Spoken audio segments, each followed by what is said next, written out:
নমস্কার বন্ধুরা, সোমা কিচেনে আপনাদের সবাইকে স্বাগত। আজকে আবারও একটা নতুন রেসিপি নিয়ে আপনাদের সামনে চলে এসেছি। রেসিপিটা খুবই ভালো হতে চলেছে।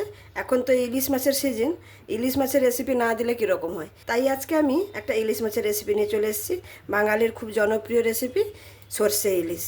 সেই সর্ষে ইলিশটা বানিয়ে দেখাবো, তো ভিডিওটা স্কিপ না করে প্রথম থেকে শেষ পর্যন্ত দেখার অনুরোধ রইল।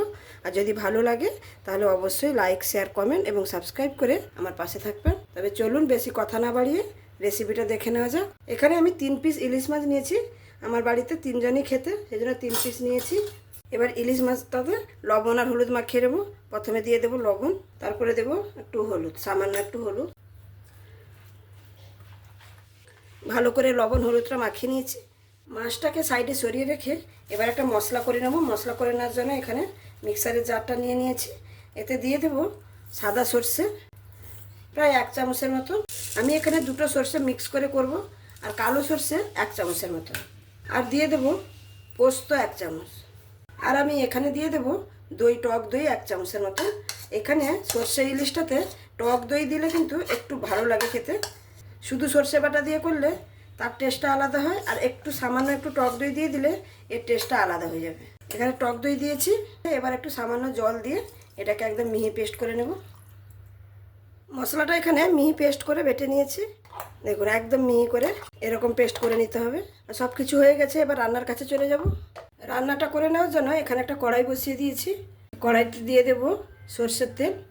ইলিশ মাছের রান্না মানেই সর্ষের তেল। কড়াই বসিয়ে নিয়েছি আর সর্ষের তেল দিয়ে দিয়েছি। তেলটাও গরম হয়ে গেছে। মাছটাকে একটু হালকা করে ভেজে নেব, কারণ এগুলো তো গ্রামে যেরকম টাটকা মাছ পাওয়া যায়, এগুলো সব হয়ে আসছে মার্কেট থেকে, সেই জন্য একটু হালকা করে একটু ভেজে নেব।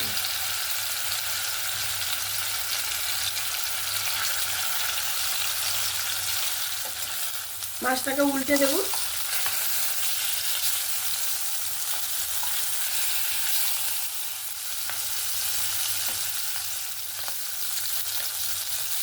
মাছটাকে উল্টে পাল্টে হালকা করে ভেজে নিয়েছি। এবার তুলে নেব।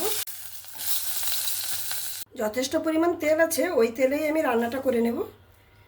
আর ইলিশ মাছ মানেই কালো জিরে, কালো জিরে ফোড়নে দিয়ে দেব।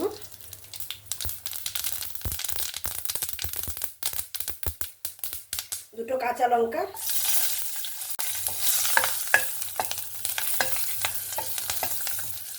একটু নাড়াচাড়া করে নিয়েছি। এবার যে মশলাটা আমি বেটে রেখেছিলাম একটু জল দিয়ে গুলে নিয়েছি।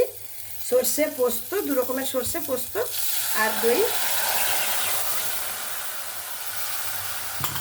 কড়াইতে দিয়ে দিলাম। আর গ্যাসের ফ্লেমটাকে একদম স্লোতে রেখেছি, কারণ দই আছে, ফেটে যেতে পারে।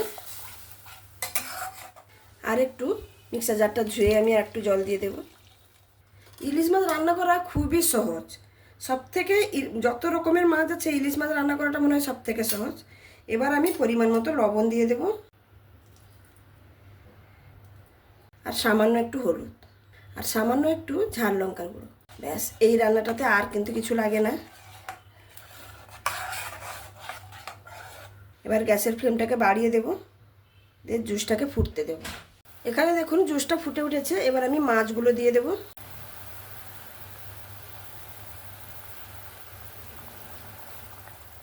মাছটা দিয়ে দিয়েছি। এবার একটা টমেটোকে এরকম সরু সরু করে কেটে নিয়েছি, দিয়ে দেব।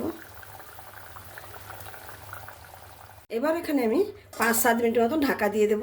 7 মিনিট মতন হয়ে গেছে, আমি ঢাকা দিয়ে রেখেছি। এবার ঢাকনাটা খুলে নেব। দেখুন কত সুন্দর হয়েছে, রান্নাটা একদম কমপ্লিট হয়ে গেছে।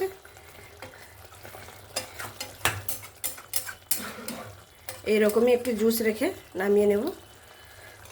রান্নাটা একদম কমপ্লিট। নামানোর আগে একটু সর্ষের তেল উপর থেকে দিয়ে দেব।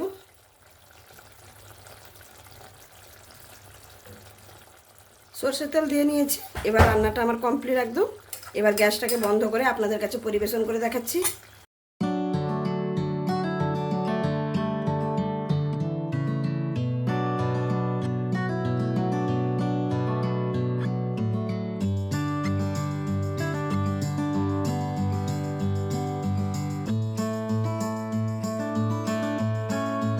বন্ধুরা, দেখতেই পেলেন সর্ষে ইলিশের রেসিপিটা। দেখুন দেখতে কতটা সুন্দর হয়েছে আর খেতে তো অসাধারণ স্বাদের হয়। আমাদের বাঙালিদের এটা কিন্তু সবাই জানে যে সর্ষে ইলিশ মানে অসাধারণ স্বাদের হয়। তাহলে আমার এই রেসিপিটা আপনাদের যদি ভালো লেগে থাকে তাহলে অবশ্যই লাইক, শেয়ার, কমেন্ট এবং সাবস্ক্রাইব করে আমার পাশে থাকবেন।